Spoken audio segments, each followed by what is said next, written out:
guys, do you love food? Do you find yourself searching for the freshest ingredients and best way to prepare a dish? Well, some might call you a foodie. I'm a classically trained chef. I have my own cooking show, and when it comes to food, I feel the same way. Today, we're gonna learn all about flour. I'm Liz Bramwell, and this is The Foodie.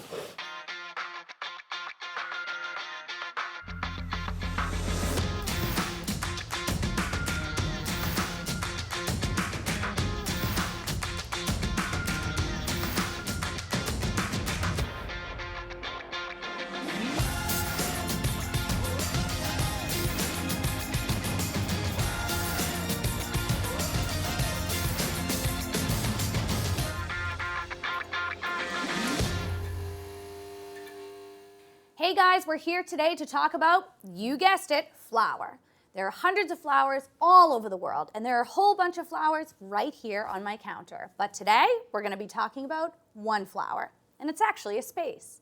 Flour Bakery, owned by Joanne Chang, James Beard Award-winning chef, and a personal friend of mine. So let's take a look.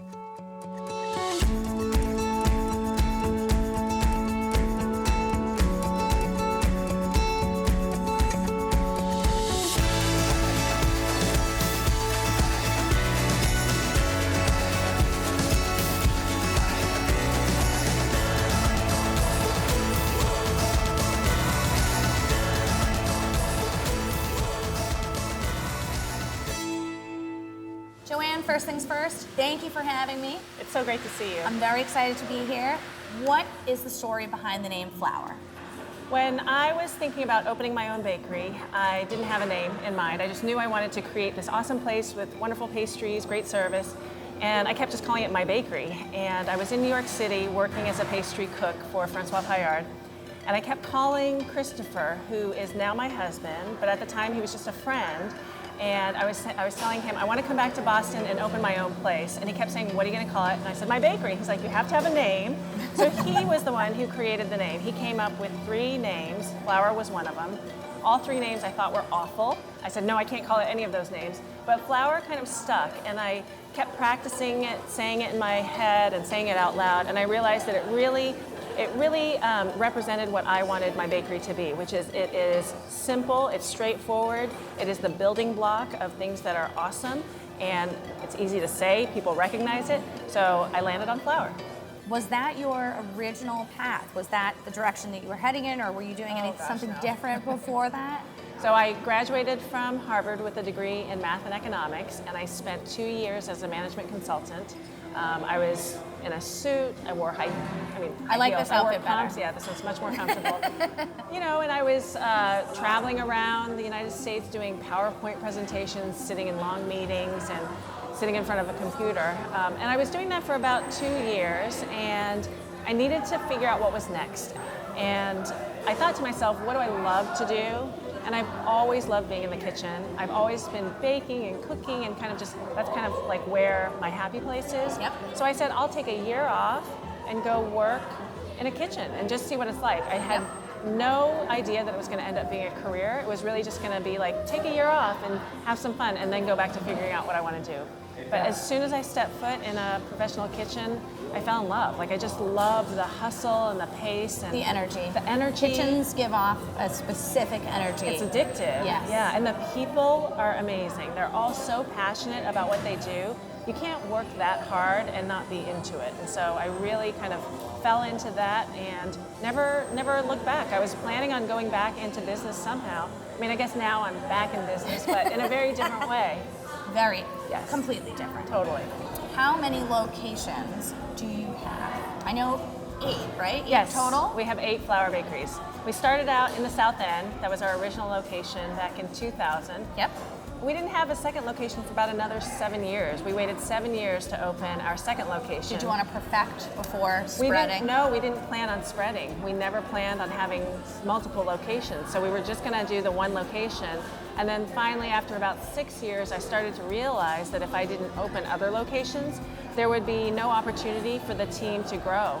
And so I had really amazing team members. I had an amazing pastry chef, a really amazing chef, and they wanted to do more. So I said, okay, maybe we'll open a second location, and then that will allow for more opportunity. I've noticed that you are incredibly accommodating to your staff. Yes.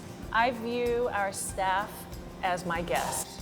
They are guests in my house, my kitchen, and if I treat them like I would want to be treated, then in turn they will treat our guests the way that I want our guests to be treated. How many employees do you have? So at Flour Bakery at this point, we're probably at about 420. That is incredible. It's crazy. I can't believe it. We started out with 12. I still remember each of the 12 people, and now we've got 420. Don't go away, guys. There's more with Joanne Chang coming up next.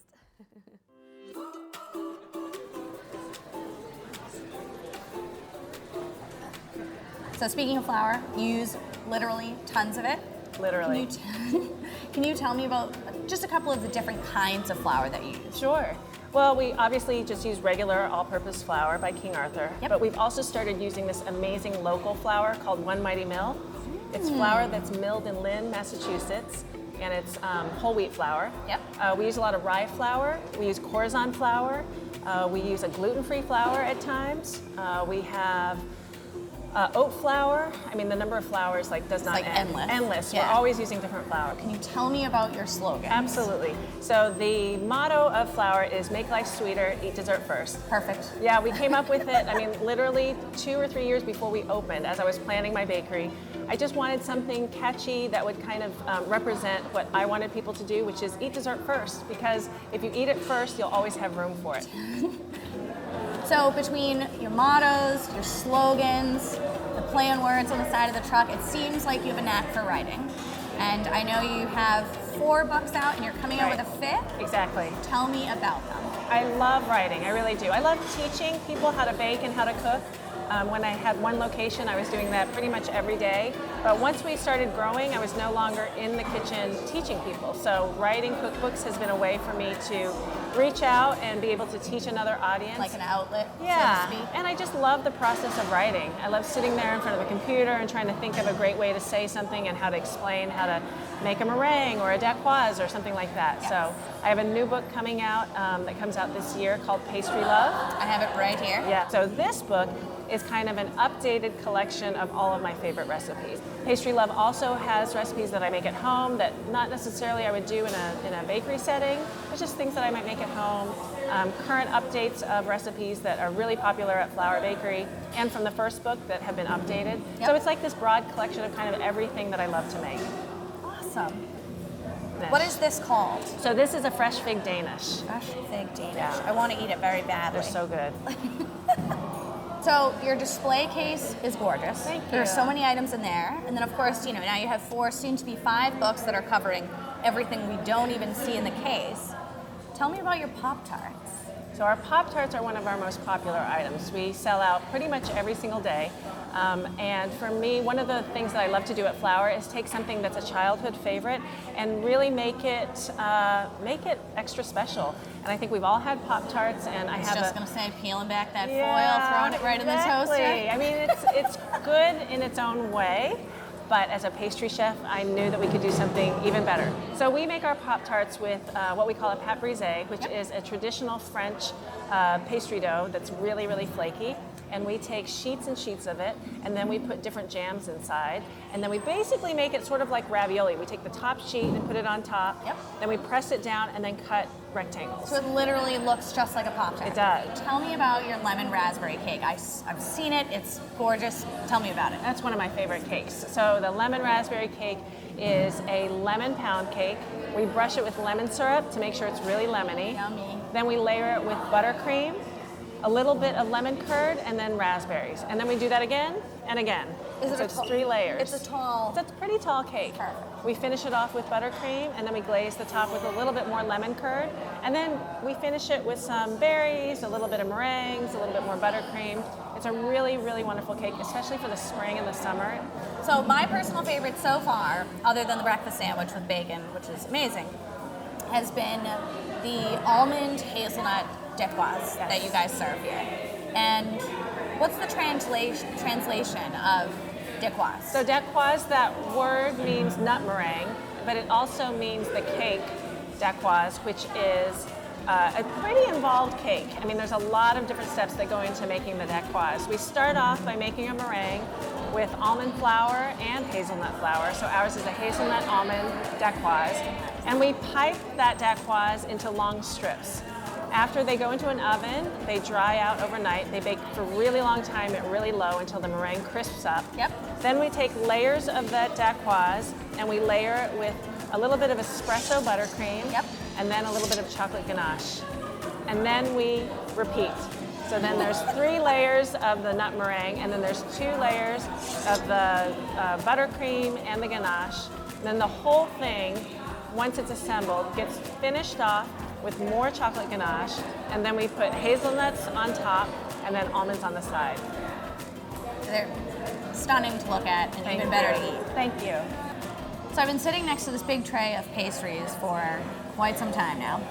I'm absolutely dying to see the bread quarters and everything that you have behind this wall. Would you be Awesome. willing to take me on a tour? I would love to. Fantastic. Absolutely. Let's go. Let's go. Our pickup area. This is our kitchen. Perfect. To see. Thank you. Like back here, you're welcome.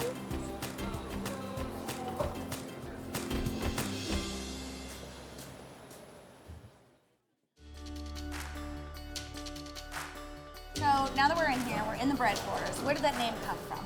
Well, our production kitchen is kind of the heart of flour. This is where we produce a lot of the breads, a lot of the cakes, all of our muffin batters and scones and brioche. And I wanted a name that was going to be kind of cute and tongue-in-cheek. I love the play Isn't it on cute? words. Yeah. So we call it our bread quarters. We do make all of our bread here. It's a really big kitchen with a lot of amazing equipment, allowing us to make so many wonderful things for all the flours.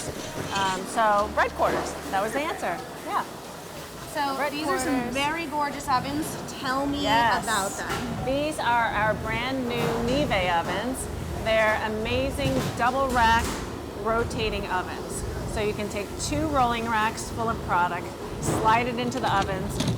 There's a lever that lifts everything up and then it rotates. And that way all of the baking items bake evenly.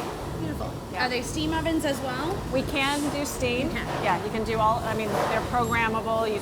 You can actually program them so that you just say, 1, and it'll give you the time and the temperature for banana bread, for example. Awesome. Yeah, it's really great. These They're really must wonderful. cost a pretty penny. Yes. They cost like, that was almost a as big much. check. They cost almost as much as the first bakery in total. I believe that. Yeah. But it's worth it. Yeah, they're great. Yeah. We love them.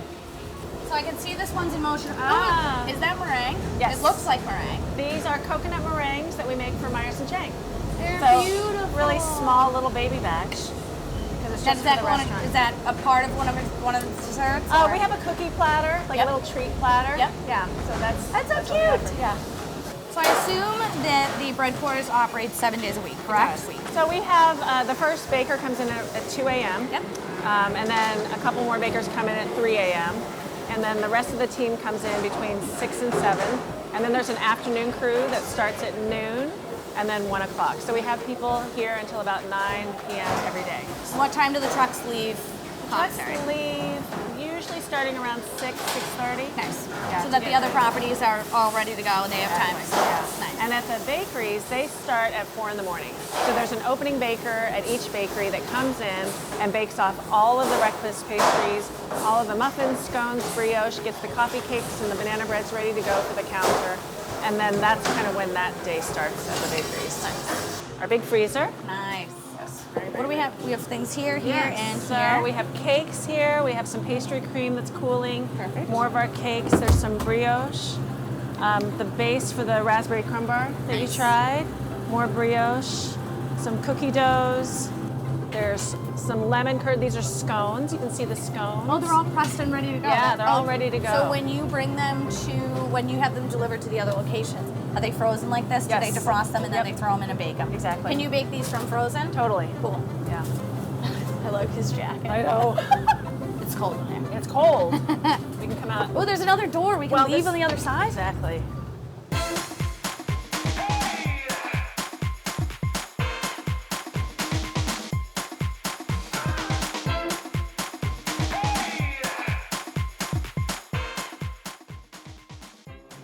I decided to run a few stats as far as what flour consumes or uses as a whole as far as your normal everyday bakery goods. Okay. So we started with one specific fruit. We have 5 tons of raspberries, and this is annually. We had 110,000 pounds of butter, 36 tons of sugar. Eggs were somewhere just under 700,000 eggs for the year. Jeez. And then the flour actually scared me a little bit. The flour, 2,000 pounds per day, which is 365,000 tons per year. Crazy. Absolutely crazy. I'm just thinking about the financial aspect on that. I know. Like, oh my Cha-ching, God. cha-ching, When we come back, guys, Joanne's gonna show us her famous sticky buns.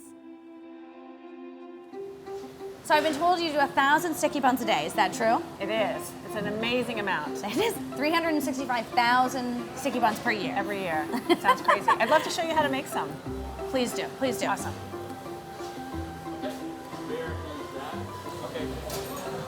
Okay. It's good, isn't it? Mm-hmm. So we're going to start off by making the goo. This is the sticky part of the sticky bun. That's why we name it the sticky bun. So this goo, we call it goo. It's got heavy cream, butter, brown sugar, and honey. Okay, now, I'm just going to go ahead and put this in our baking pan. Yep. And let that cool as we're preparing everything else. Okay. Now this is brioche. This dough that you've been nibbling. It's my favorite. This wonderful dough. It's really buttery, really fun to work with. It's like an awesome dough to work with. And we make huge batches of brioche every day. So we made this dough yesterday. It has to sit overnight, Yep. and that way it chills and it's soft like this. So one key to rolling out dough is that you always want to start in the middle and then roll away from the center. Then what I do is I take, this is brown sugar, Yep. white sugar, Yep. and a pinch of cinnamon, just a little bit. We put what we call sticky sugar, that's that brown sugar, white sugar, a little bit of cinnamon, Yep. a little bit of pecans, and then we just start to roll. So at the very end, what we do is what we call cat's piano. It's as if there's a little kitty cat playing the piano, and we take the dough and we press it, and we make like a really thin little lip. And we do that so that when we do this, it seals a little bit. Yeah. We cut. We cut. Now we go back to this pan. We add even more pecans. It's not a sticky bun without nuts. Then it's got to be gooey, and then we put these at guys that. in here. Now they're tight right now. They need a little bit of time to proof. Yep. And proofing is just when they gain flavor. They start to expand, get all the yeast start to work, and make a lot of great flavor. So these have been sitting for about 2 hours at room temperature, and then overnight we put them in the walk-in, in the fridge. Yep. And then this is what happens. So you can see how much they grow. They do grow These are quite a ones bit. we just made, and then this is when they're ready to go into the oven. So these look ready, so Okay. I think we should put them in the oven. So Perfect. this is a 350-degree oven, and we're going to put them in there for about 35 to 45 minutes. Okay, so I made these a little bit earlier today. They look beautiful. They are gorgeous. Oh my God. So they've been soaking up all of that goo. My and God. then the best part is that we take all of this And you pour it over. and pour it all over. All over. Oh, that looks so delicious. Yeah. Nice and sticky. They are. Those look incredible. They're literally made with my favorite dough, too. I'm excited for you to try them. I haven't had one, so I'm excited to try one as well. Joanne, thank you so much for having me here today. I had a fantastic time. I had so much fun showing you around. What's in the box? I made you a little something. I made you your favorite cake. Yay. I heard this was something that you love. Oh, would you look at that?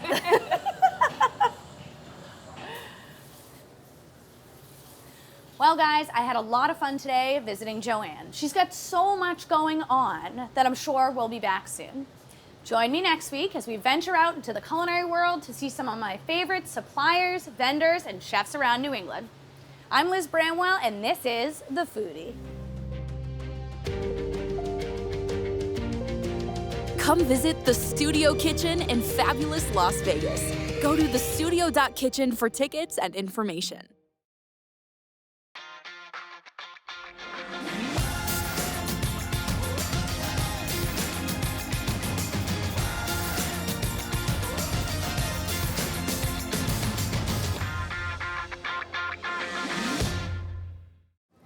So I noticed your water Like my glass water glass? there. You're nice. Yes. It's very industry of you. I'm usually drinking out of a quart container. You're drinking out of a quart measuring cup. Quart measuring cup. I usually use a quart container as well, but this one was handy, and I grabbed it. It has a nice little handle. I was just gonna say it's like a little nifty. fancy quart container.